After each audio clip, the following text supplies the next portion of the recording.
Hi, I'm Ruth. And I'm Darren of the Rad Adventures Network, and welcome to Continental Comics. In this series, we're using the word continental as many people would use it when talking about a continental breakfast, which means we're generally talking about comics from the European continent. Many of the comics we plan to cover are from France and Belgium, where comics are much more mainstream than in the U.S. We love comics as a medium, and we enjoy a good superhero comic, but we're much bigger fans of genres like science fiction, adventure, fantasy, and gothic horror. We love good adventure stories filled with quests and action, mystery, and suspense, and many European comics focus on those types of stories that we really enjoy. So it's an entirely different world of comic stories than you might normally read. Comics in Europe aren't generally printed in monthly issues like in the U.S., but instead are printed in what are called comic albums. These albums are similar to what we call a graphic novel in the U.S., but they're generally printed in a larger format than here in the U.S., which really shows off the art. These comic albums usually range from about 50 to 75 pages long, and running series might publish 1 or 2 comic albums a year. The origins of modern European comics predate U.S. comics and are generally considered to date back to the 19th century. However, examples of illustrations, including text bubbles similar to modern comics, have actually been found in Greece, dating back to the 2nd century. In the past, it was difficult to find European comics outside of Europe, and especially not in the U.S. The expense of translating these comics and then printing them and shipping them just didn't justify the modest sales of these books in the U.S., where Marvel and DC dominate the marketplace with their many titles. The only titles that really came over to the U.S. were hugely popular series, like The Adventures of Tintin and Asterix. However, the explosion of digital comics through apps like Comixology and through the Amazon Kindle and Barnes & Noble e-reader has made it much more economical for European publishers to translate their comics into English and distribute them digitally in the U.S. without the cost of printing and shipping. Several major European comic publishers have started distributing their titles this way, including Soleil, Cinebook, Casterman, Europe Comics, and more, and that has made it very easy to collect and read many of these awesome adventures. In this episode, we're talking about Ekho, the Mirror World. That's Ekho, E-K-H-O, by writer Christophe Arleston and artist Alessandro Barbucci. The series is a wonderful blend of adventure, mystery, and fantasy set in a parallel world. The stories are filled with imagination and witty dialogue, and the art is rich and detailed, and yet fun and playful at the same time. It's a terrific series, and we hope you'll join us for our conversation about Ekho, the Mirror World, right after this promo for another podcast that you might enjoy. In 1975, Jaws was released. It is routinely regarded as one of the greatest films of all time, and is generally credited with creating the concept of the summer blockbuster. In 1978, in an obvious cash grab, Jaws 2 was released, failing to have lightning strike a second time, but presenting a generally enjoyable film. In 1983, Jaws 3D was released, shamelessly attempting to take advantage of a gullible audience. By 1987, there was no pretense of quality as Lorraine Gary and Michael Caine cashed paychecks for sleepwalking through a pointless and incredulous sequel. In 2016, Paul Spatero created Is It Jaws?, in which he and a group of rotating guest hosts discuss new and old movies and place them up against the Jaws scale, which ignores some elements of the actual films and sets forth a rating scale. Jaws, an all-time great classic film. Jaws 2, an enjoyable film with some flaws but worthy of multiple viewings. Jaws 3, a moderately enjoyable film. And finally, Jaws 4, a bad movie. Please join Paul and his guests as they ask the ever-important question, is it Jaws? Ekho, the Mirror World is an adventure mystery series from France that began in 2013 and has published 10 volumes so far.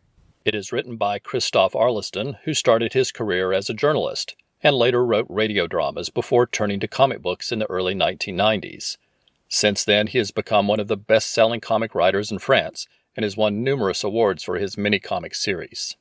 The art is by Alessandro Barbucci, who is originally from Italy. His comics Sky Doll and Monster Allergy have brought him international acclaim, and his comic Witch was even turned into a TV series by Disney, and he is also taught at the Disney Academy. The series begins with the main character, Formule Gratul, on board an airplane flying from Paris to New York. Partway through the flight, an odd anthropomorphic squirrel-like creature who can talk, called a Prishon, suddenly appears. The creature introduces himself as Sigaspirit, and explains that her Aunt Odelia has passed away and left her an inheritance, which is the Gratul Talent Agency. This surprises Formule, who hasn't seen her aunt in 20 years and thought she had passed away long ago. However, it's just that her aunt has been living in another dimension. Suddenly there's a flash of lightning, and Formule is no longer sitting in an airplane, but instead is riding on the back of a dragon-like creature. She is now in another dimension known as Ekho, the mirror world. Even more surprised is Yuri Podrov, a computer technician who just happened to be sitting in the seat beside her on the plane and has been accidentally transported to Ekho along with her. As their flying dragon lands in New York, they quickly learn that Ekho is very much like their world, but with a couple of very big differences. There are the same countries and the same cities, but everything is just a little bit different and a little more weird and a little more strange. There is no electricity in Ekho, but there is magic, and there are also fantasy creatures similar to dragons. The series feels very much like a fantasy world and a steampunk world were thrown together in a blender to create this very interesting and bizarre new world. Once we discovered Ekho, the mirror world, we eagerly read every volume as it was released and eagerly awaited the next story. I'm impressed with the world building, and I love the alternative, vaguely parallel world where there's no electricity and where you'll find dinosaurs, dragons, and sea creatures of various sizes provide all means of transport by land, sea, and water. There is so much to love about this comic series. Exciting plots, witty dialogue, adventurous journeys. So much is packed into each volume. As the series progresses from book to book, the characters visit different countries and different cities, so the world grows and becomes more rich and varied with each book. And in addition to the stories, the art is absolutely beautiful. I immediately fell in love with the character and creature designs, architecture, atmosphere, inks, and color palette. Architecture is always interesting to me, and there are so many artistic details in these books that you can study a city scene and simply be amazed by how many characters and creatures are there. I can't say enough to convey what I mean, so I encourage you to take a look to see some examples. Now, you've heard the general summary of how the story started, and you've heard us talk about the amazing art, but you're probably wondering what an individual book is like. The fantasy and steampunk elements we've mentioned create lots of opportunities for adventures. However, there are two other plot points that definitely drive each story. First, the protagonists learn they cannot return to their world, and since the two came to Ekho together, they must now stay in close proximity to each other to maintain balance, even though the two had never met before. This creates lots of opportunities for rom-com-style humor between the two lead characters, who have very different personalities and now find themselves together almost all of the time.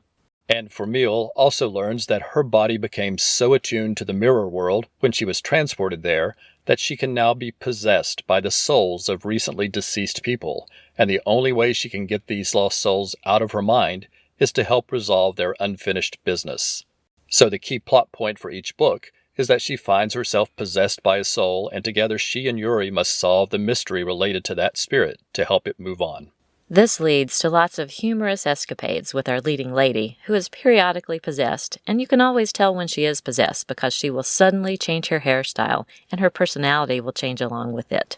These story elements, along with frequent location changes, lead to satisfying adventures with a bit of mystery for the two to solve, which helps each book be very different from the others, creating a unique story each time. Let's take a brief look at some of the different books in the series. Volume 1 takes place in New York, and in addition to setting up the main story elements for the series, Formule is possessed by her first spirit, which is the soul of her recently deceased Aunt Odelia, who it turns out was murdered. Book 2 is set in Paris, where our main character is possessed by the ghost of Prince Anton, who died in a carriage accident.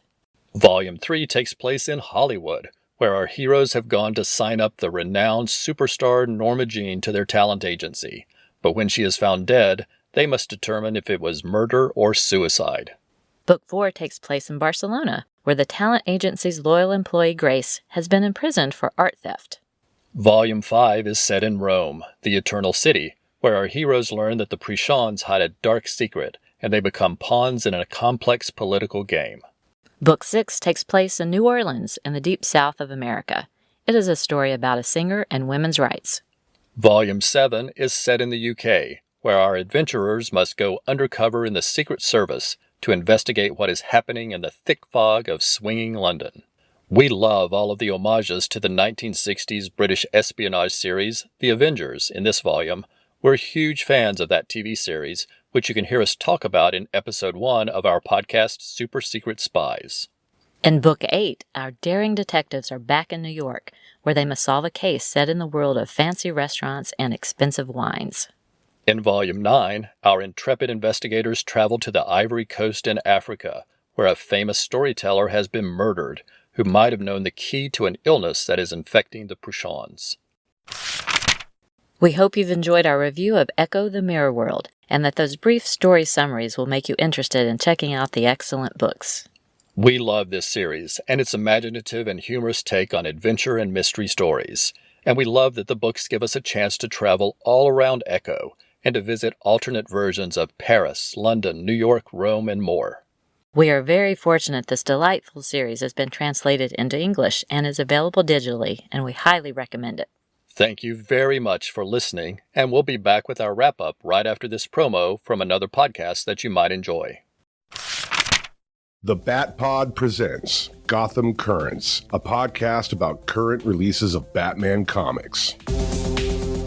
Hey everybody, we have a new show coming to the Batpod feed. It's going to be called Gotham Currents with co-host John Coos, and we're going to be talking new releases as far as DC Infinite Ultra releases. And we're going to start out with the Batman book, and then we'll go on to there. We'll probably add some others there. But I just wanted to let you know we're going to drop those right onto the Batpod feed, and then we're going to start with episode 1. Just not to confuse everybody with a new show. I didn't want to number them Batpod episodes just so you could find them. If you're not interested in new releases and you just want to listen to the shows that we talk about older comic books, they'll be there on the Batpod proper with me and David. And then if you want to listen to new releases and our thoughts and get into the conversation there, you can go to Gotham Currents. Thanks for everybody's support, and we will see you later.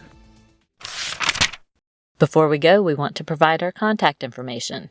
You can write to us directly at radadventuresnetwork@gmail.com or follow us on Facebook, Instagram, and other social media sites under the name Rad Adventures Network. That's RAD, R-A-D, which is short for Ruth and Darren. You can listen to the show through Apple Podcasts, Spotify, Amazon Music, and most other podcast apps. You can even find the show on YouTube under Rad Adventures Network. And you can always visit radadventuresnetwork.com, where you'll find all of the episodes of all of our podcasts, including our main shows, Trekker Talk, Warlord Worlds, and Xenozoic Xenophiles, as well as some of our other podcasts, including Sensational Sleuths and Amazing Adventures. If you like the show, please consider leaving a review. While you won't find a specific place to review Continental Comics, we hope you'll leave a review under Rad Adventures Network. Every review helps the podcast be more likely to show up in search results. And on YouTube, we hope you'll subscribe to the channel and give us some likes on the videos. Thanks for listening, and we hope you'll come back next time for another new episode of Continental Comics.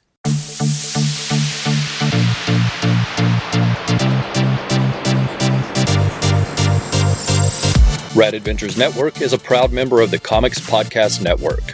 For more information, please visit comicspodcast.com. The theme music is See Me Now from royalty-free music instrumentals for TV and radio productions. We make no money from this podcast, and no copyright infringement is intended.